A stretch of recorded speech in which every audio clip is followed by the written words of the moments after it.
Salut! Avant de commencer cet épisode, il faut absolument que je te dise que ça y est, l'événement gratuit du mois de juin est organisé. Je vous propose à vous, tous les professionnels de la filière équine, de me retrouver pour voir comment les lunettes de la biomécanique peuvent métamorphoser votre pratique. On va vivre 2 webinaires ensemble et je vais ouvrir une communauté pour pouvoir partager ensemble ces 3 jours du 3 au 5 juin pour parler de biomécanique, de vos pratiques et de comment on fait le lien entre les deux. Tout ça dans l'objectif de fêter l'ouverture des portes de Feel & Fit qui viendra juste ensuite. Je le répète, l'inscription à cet événement est gratuite. Tu peux retrouver le lien avec toutes les infos et les inscriptions dans la description de cet épisode de podcast. J'ai hyper hâte de vivre ça avec vous et je vous laisse maintenant pour l'épisode du jour. Salut, j'espère que tu vas bien. Aujourd'hui, on se retrouve pour un épisode où je vais te parler des 4 étapes pour une évaluation biomécanique réussie.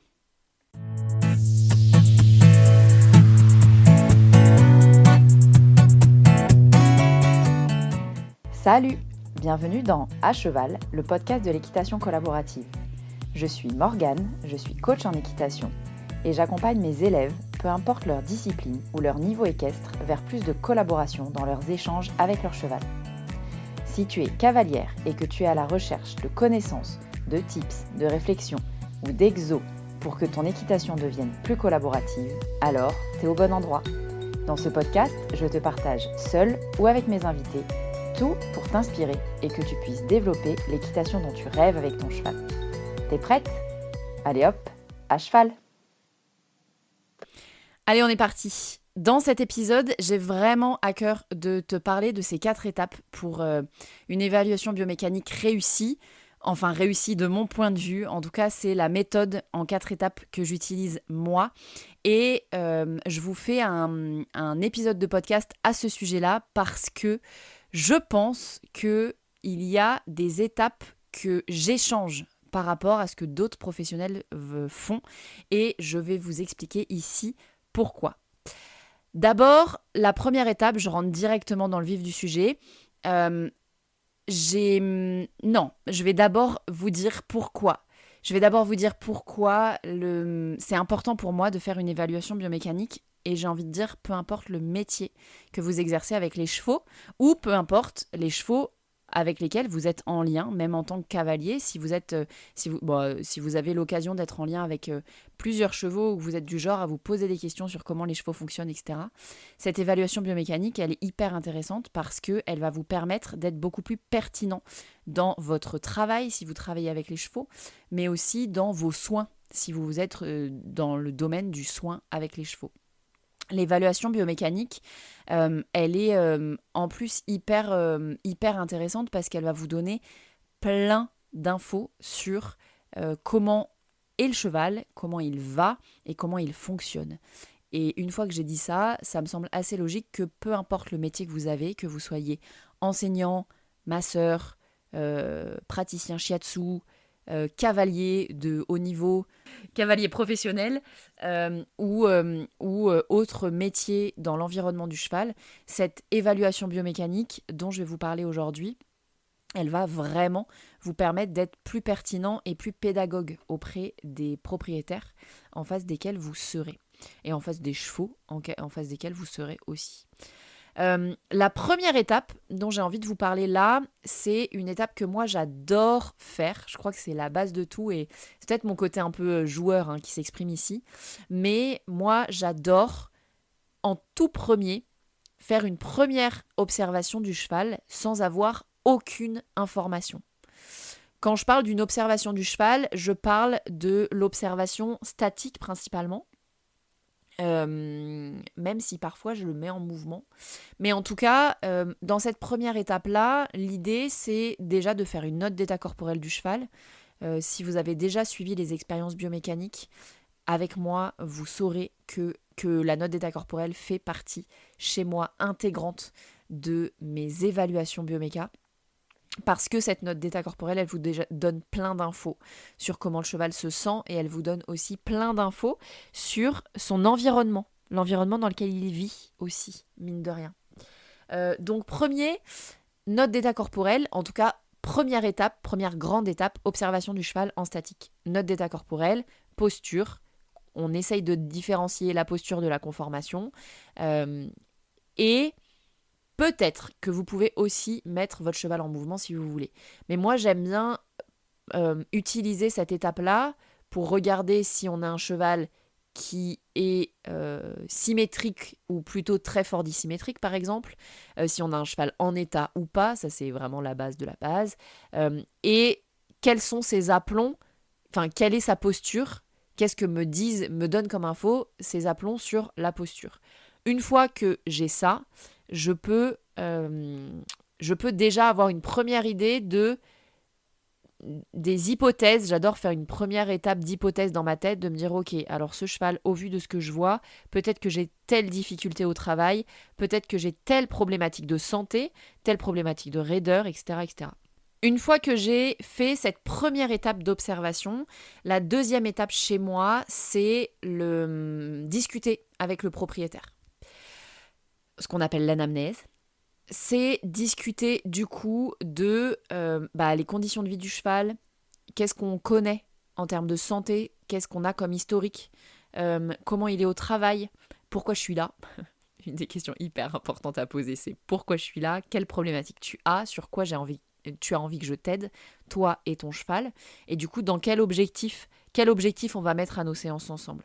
Ça me permet de savoir plein de trucs, ça me permet de savoir déjà les restrictions que je vais avoir avec le cheval d'entrée, ça me permet aussi de savoir le niveau de conscience un peu du cavalier, et du coup jusqu'où je vais pouvoir l'emmener, quel vocabulaire je vais utiliser. En fait tout ça c'est hyper important, hyper intéressant, parce que quelqu'un qui a peu de notions ou zéro notion de biomécanique, je vais pas lui parler de la même manière que quelqu'un qui a déjà lu 12 bouquins, qui a déjà une idée très claire de comment est son cheval, etc. etc.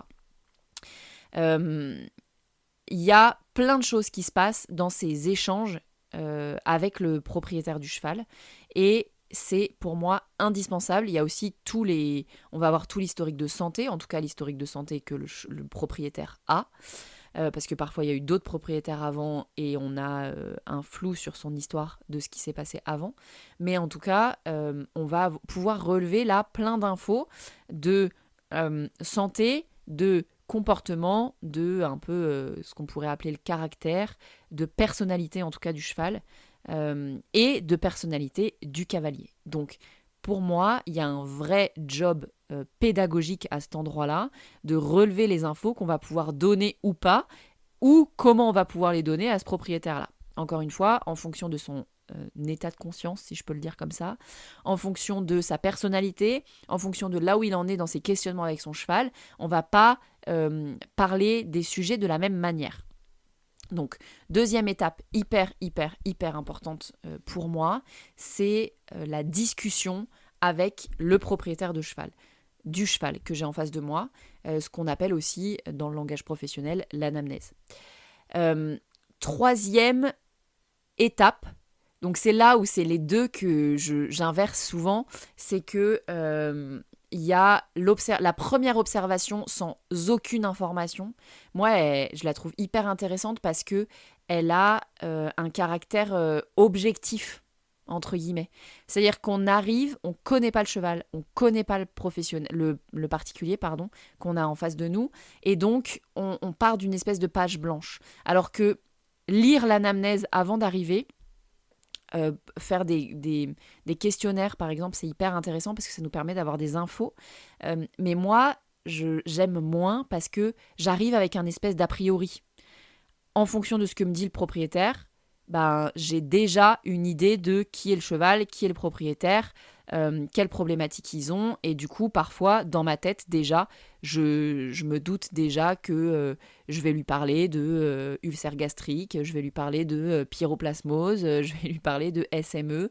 Enfin voilà, il y a un a priori, je vous donne des exemples comme ça parce qu'ils reviennent assez souvent ces trois-là mine de rien, mais il y a des a priori où je sais déjà, avant d'avoir vu le cheval et le propriétaire, qu'il y a des sujets tels que ceux-là que je vais ouvrir.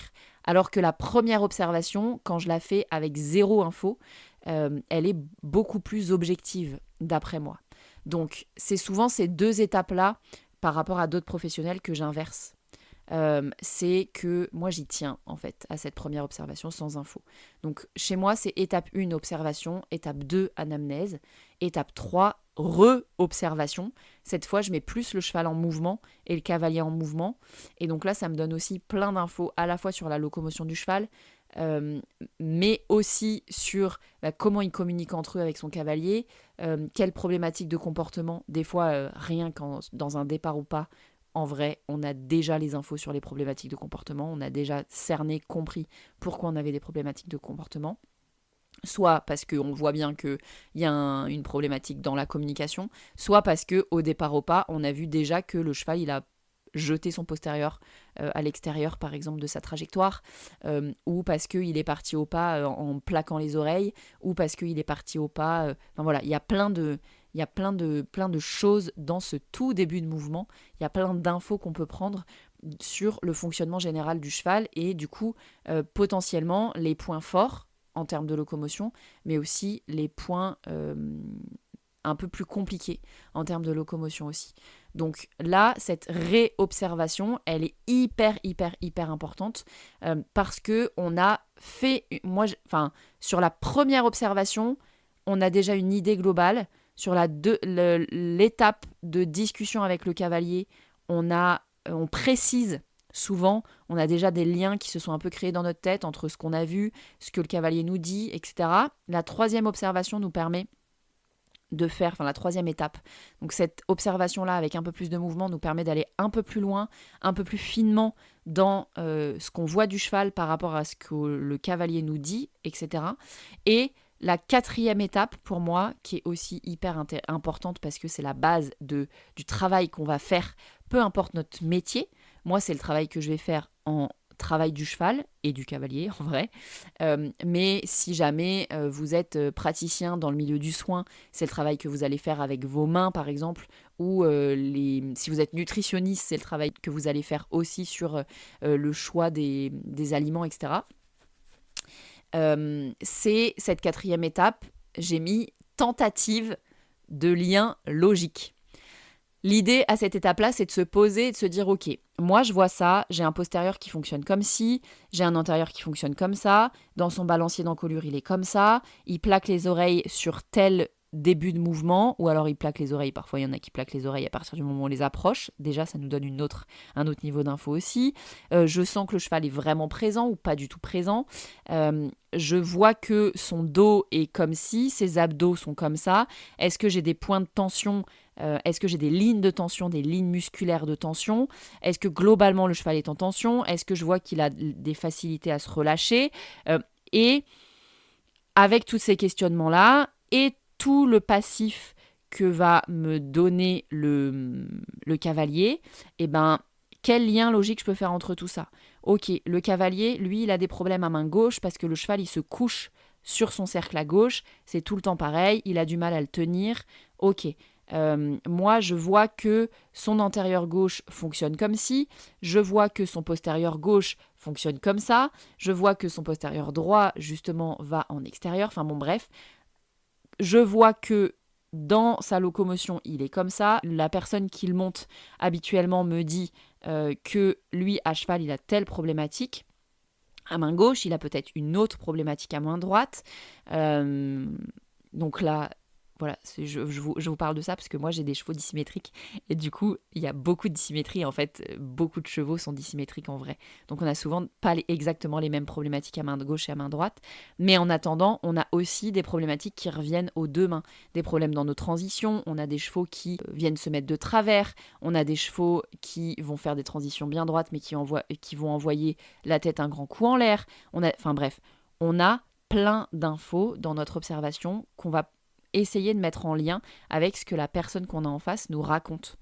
Et du coup, potentiellement, avec un arthrose dans le jarret ou ce genre de choses, de problématiques de santé que les chevaux ont, on fait aussi des liens. On se dit, ok, moi j'ai vu, avant qu'il me dise quoi que ce soit, j'ai vu déjà que son postérieur droit, il fonctionnait pas de ouf. Là, il me dit qu'on a de l'arthrose dans le jarret. Ok, on a un lien direct entre les deux. Mais maintenant, qu'est-ce que moi je fais de cette information-là ? Donc là, c'est peut-être la 5e étape, mais on est au-delà, on est dans le plan d'action et plus dans vraiment l'évaluation biomécanique. Mais en tout cas, cette évaluation biomécanique complète comme ça nous permet d'aller mettre un plan d'action en lien avec le cheval. Parce qu'évidemment, si on voit qu'on a un problème de fonctionnement dans le postérieur droit et qu'en plus, la personne nous dit « bah oui, j'ai des problèmes d'arthrose », j'ai des radios de ce jarret droit qui ne fonctionnent pas parce qu'on a une grosse arthrose dans le jarret droit, on ne va pas aller adresser ce problème-là en disant dans le travail, quoi qu'il arrive, il faut qu'il plie ce jarret droit. On sait que le cheval ne peut pas le faire. Donc on va travailler notre travail, on va orienter notre travail de manière différente. Je vous parle de travail du cheval pour moi parce que c'est mon job d'enseignante d'équitation, c'est de permettre le travail du cheval. Si vous êtes naturopathe, masseur, praticien shiatsu ou autre, vous aurez aussi dans votre séance, là tout de suite, des infos plus précises sur comment adresser cette problématique que va vous annoncer le cavalier par rapport au cheval. Voilà, donc si on récapitule, pour moi, une évaluation biomécanique réussie, c'est 4 étapes. Une première observation sans avoir d'informations. Ça, j'adore baser mes observations là-dessus. 2, anamnèse, donc discussion avec le cavalier pour avoir le maximum d'informations concrètes sur le cheval, mais aussi des informations en termes de ressenti. 3, re-observation du cheval. Donc maintenant, à la lumière de ce que nous a dit le propriétaire, qu'est-ce que je peux voir différemment ou quel lien je peux commencer à faire avec le cheval. Et 4, ou quelle partie du cheval je vais choisir de regarder un peu plus. Et 4, tentatives de lien logique. On va essayer de faire un lien logique entre tout ce qu'on s'est raconté et tout ce qu'on voit pour pouvoir orienter notre travail, être plus en fonction de ce qu'on cherche, plus rapide dans notre soin, plus pertinent dans notre soin ou dans notre travail avec le cheval.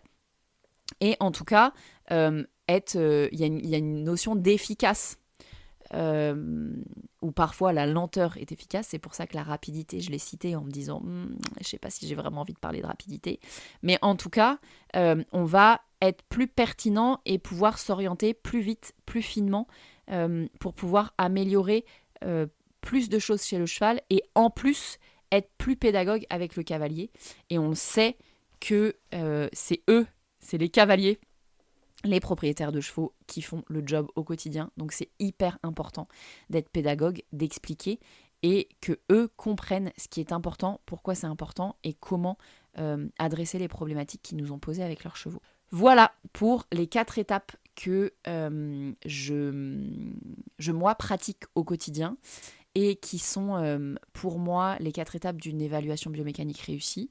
Donc si jamais, toi, dans ton métier, tu fais des évaluations biomécaniques et aujourd'hui, tu choisis de faire tes étapes dans un ordre différent, par exemple, je suis hyper curieuse de savoir l'ordre dans lequel tu choisis. Ou si tu rajoutes des étapes, je suis hyper curieuse aussi d'avoir les étapes que tu rajoutes.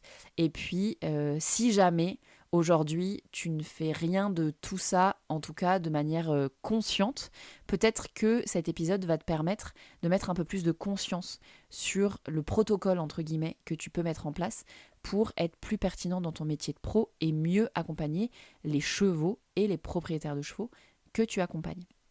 Voilà. J'ai hâte de savoir ce que vous pensez de cet épisode, donc n'hésitez pas à venir m'en parler sur les réseaux sociaux. Et puis, comme d'hab, si tu aimes cet épisode et que tu veux le mettre dans les oreilles de plus de propriétaires et de professionnels du monde du cheval, va lui mettre 5 étoiles sur la plateforme d'écoute que tu utilises. Ça m'aide beaucoup à le rendre plus visible. Et surtout, si tu veux être mis au courant des prochaines sorties d'épisodes, n'oublie pas de t'abonner. En attendant, moi, je te laisse ici. On se retrouve la semaine prochaine pour un nouvel épisode de À Cheval, le podcast de l'équitation collaborative. À plus!